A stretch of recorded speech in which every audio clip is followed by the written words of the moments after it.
World War II movies usually recycle the same stories: D-Day, Dunkirk, the Battle of the Bulge. But beneath those blockbusters lies a secret archive of spy thrillers that Europe quietly produced and then let slip into the shadows. Movies so daring, you'll wonder how you never heard of them. Ever heard of female spies parachuting into occupied France? Or diamond heists in Nazi territory? Today, we're digging up the 12 forgotten World War II spy films Europe made, and trust me, some of them are wild. Odette, 1950.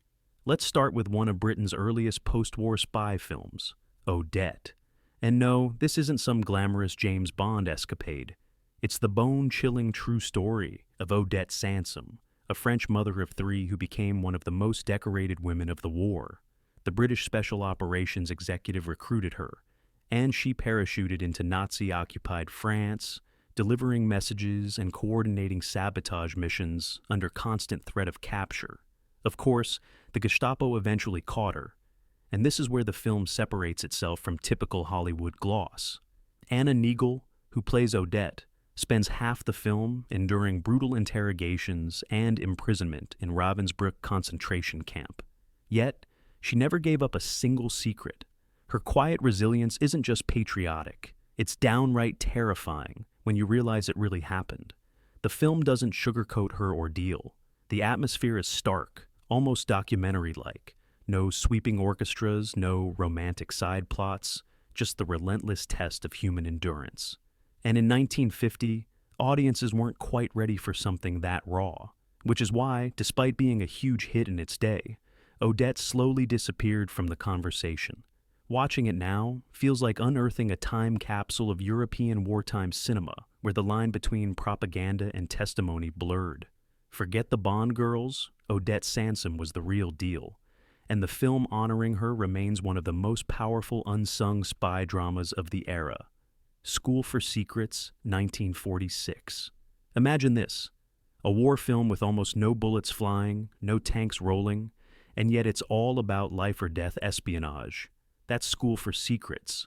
While Hollywood chased explosions, this British film zoomed in on a small group of scientists who secretly built radar, the invisible weapon that kept Britain alive during the Blitz. Now, here's the twist. The drama doesn't just come from tinkering with wires and screens. The tension lies in secrecy. These men weren't just inventors, they were spies in lab coats, keeping knowledge so classified that even their families couldn't know.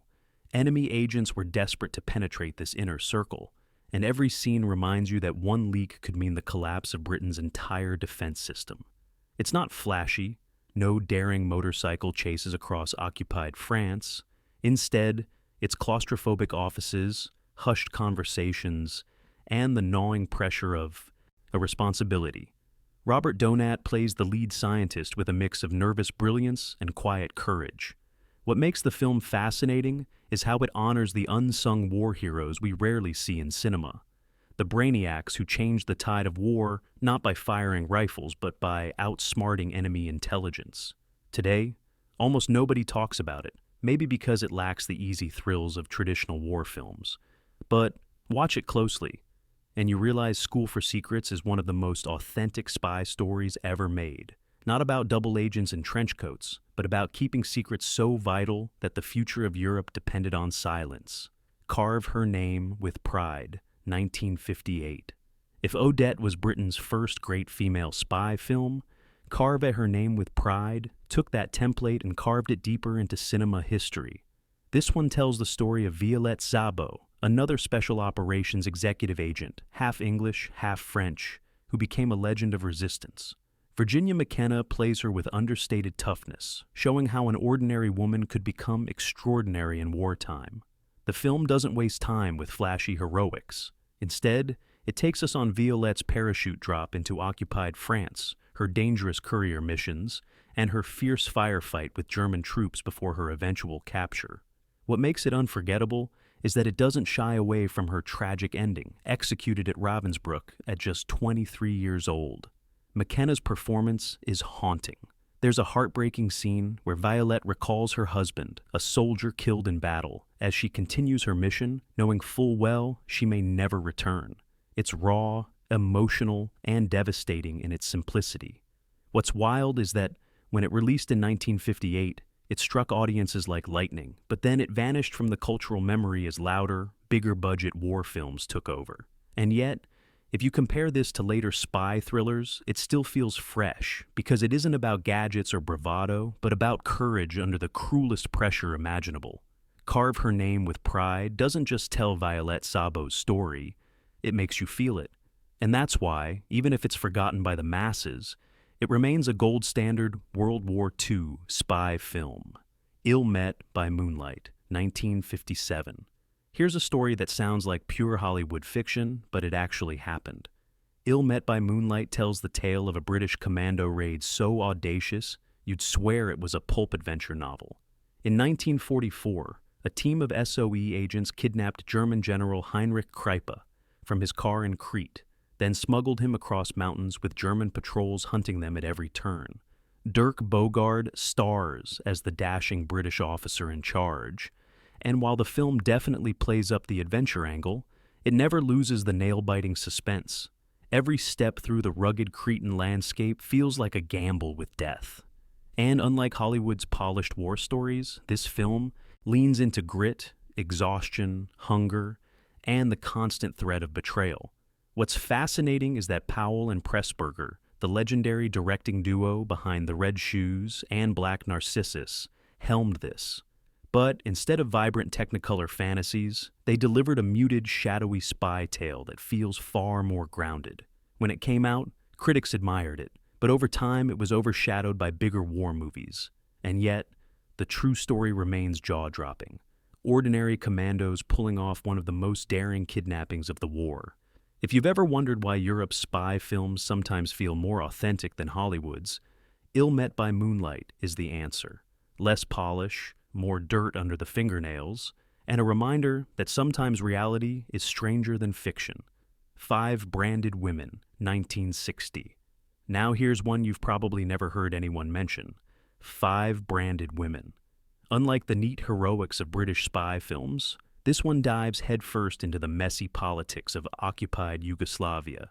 It follows 5 local women accused of sleeping with German soldiers. Their punishment? Public humiliation and having their heads shaved in front of the village.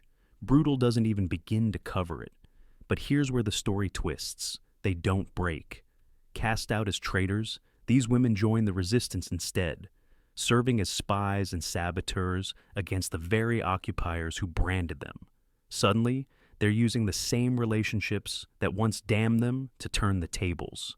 The cast is stacked. Jean Moreau, Vera Miles, and Silvana Mangano give powerhouse performances, each bringing a mix of fury, resilience, and raw humanity.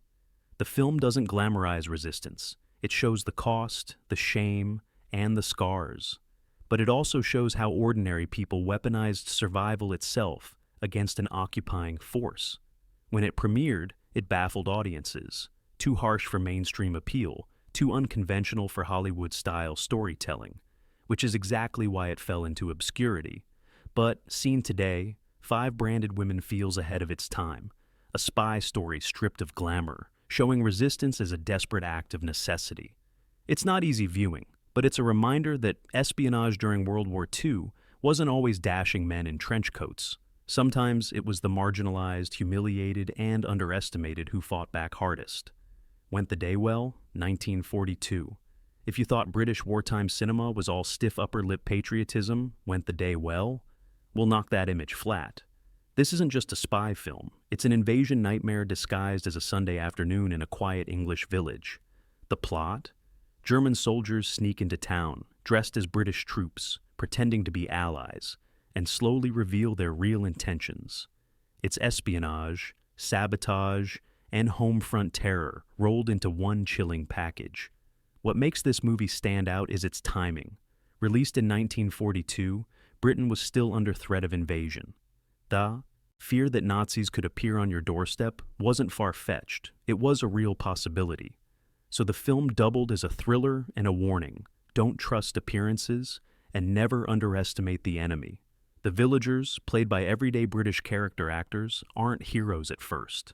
They're shopkeepers, housewives, farmers, people who never imagined they'd be part of a war. But as the Germans tighten their grip, the locals rise up in ways that are shocking for a film made in the middle of the war. There's no glossing over the violence either. Gunfights in churches, executions, betrayals. For a 1940s movie, it's startlingly unflinching. Critics loved it at the time, but after the war, audiences moved on to bigger stories like D-Day and the Blitz. Went the day well, faded into obscurity, but modern reappraisals hail it as one of the most subversive British spy thrillers ever made. It's simple, stark, and unforgettable. Proof that the enemy could be hiding behind a friendly smile. The Counterfeit Traitor, 1962. This one sits in that weird space between Hollywood and Europe, a Swedish-American co-production that barely anyone remembers today. The Counterfeit Traitor tells the true story of Erik Erikson, an American-born Swedish oil executive who looked like the perfect Nazi collaborator. In reality, he was an Allied spy, funneling intelligence back to the Americans while pretending to cut deals with Hitler's regime. Gary Cooper, in one of his last film roles, plays Erikson with weary gravitas. He's no superhero. He's a businessman dragged into espionage who constantly wrestles with guilt, fear, and the knowledge that if he slips up once, he's finished. The movie leans into moral gray zones. He's fraternizing with Nazis, charming German officials, even appearing to profit from the war, all while risking everything behind the scenes. Shot partly in Sweden and Germany, it carries a European authenticity most Hollywood spy thrillers never touch. The smoky clubs, the bureaucratic corridors, the paranoia hanging in every handshake, it all feels closer to John le Carré than to pulpy action adventure. Despite being based on a best-selling book and having a star like Cooper, it barely made a cultural dent. Maybe it was too complex, too morally ambiguous for audiences used to clear-cut war stories. But that's exactly why it deserves rediscovery. The Counterfeit Traitor isn't about action. It's about the unbearable tension of living a lie in plain sight, with death only a single wrong word away. Our Man in Havana, 1959. Now, here's a curveball. Our Man in Havana is a spy movie that plays its espionage with a sly grin. Directed by Carol Reed and based on Graham Greene's novel, it stars Alec Guinness as a humble vacuum cleaner salesman in pre-revolution Cuba, who's recruited by British intelligence. His problem? He has no information to give them. So, he invents it, sketching vacuum parts, and passing them off as diagrams of secret German weapons. The brilliance of this film lies in its mix of comedy and dread. At first, it's almost farcical. Guinness sending bogus reports, British intelligence swallowing the lies, and everyone congratulating him on his findings. But the humor turns razor sharp as his lies attract real consequences. Innocent people start dying, rival spies close in, and suddenly his joke becomes deadly serious. While the setting is Cuba, the DNA of the story is rooted in World War II. Green himself worked in intelligence during the war, and you can feel that experience shaping every scene. The paranoia, the absurd bureaucracy, the surreal mix of lies and truth. It's the spy world at its most dangerous and ridiculous. At the time, audiences didn't quite know what to make of it. Too funny for a war film, too dark for a comedy. But, in hindsight, it's a brilliant precursor to the cynical spy thrillers of the 1960s. If you're used to war movies that take themselves painfully seriously, Our Man in Havana is a sharp reminder that sometimes the biggest danger in espionage is the absurdity of the system itself. Secret Mission, 1942. Made while the war was still raging, Secret Mission is less a polished thriller and more a piece of raw wartime propaganda, but that's what makes it fascinating. The story follows a group of British Special Operations executive agents parachuting into occupied France to gather intelligence and rally the resistance.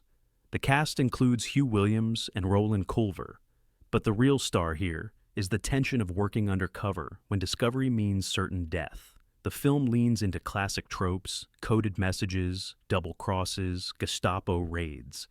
But what separates it from Hollywood's glossy productions is its immediacy. This was made in 1942, before anyone knew how the war would end. That uncertainty seeps into the atmosphere. there's a constant sense of dread, of things falling apart if just one villager whispers to the wrong soldier.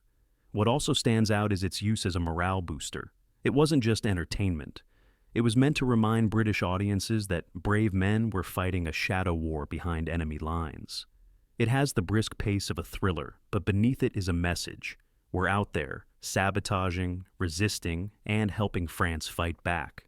Over time, the movie got buried under more spectacular depictions of espionage. But viewed today, it's an important time capsule. It shows how cinema didn't just reflect the war, it actively fought it by keeping people's spirits alive. Secret Mission might not be perfect, but it gives you a rare window into what spying felt like when the outcome of the war was still hanging in the balance. Operation Amsterdam, 1959. Now, this one plays like a heist film dressed in army boots. Operation Amsterdam is based on the real 1940 mission, where British agents raced into the Netherlands to secure industrial diamonds before the Nazis could seize them. Diamonds might sound like a small detail in a global war, but without them, precision tools and weapons manufacturing would have stalled. So in a way, this mission was as crucial as any battle. Peter Finch leads the cast, portraying the stiff but resourceful British officer tasked with the mission.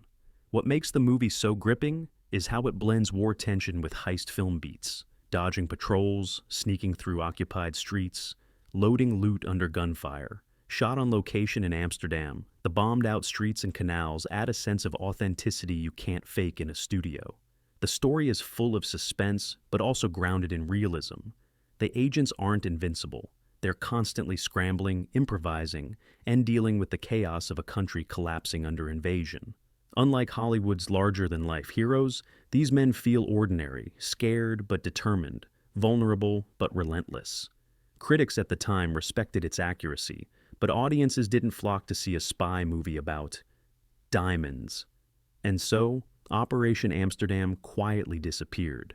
But dig it up now, and you'll see one of the most unusual espionage thrillers of the era. A film that proves sometimes the fate of nations can hinge on something as small as a bag of stones.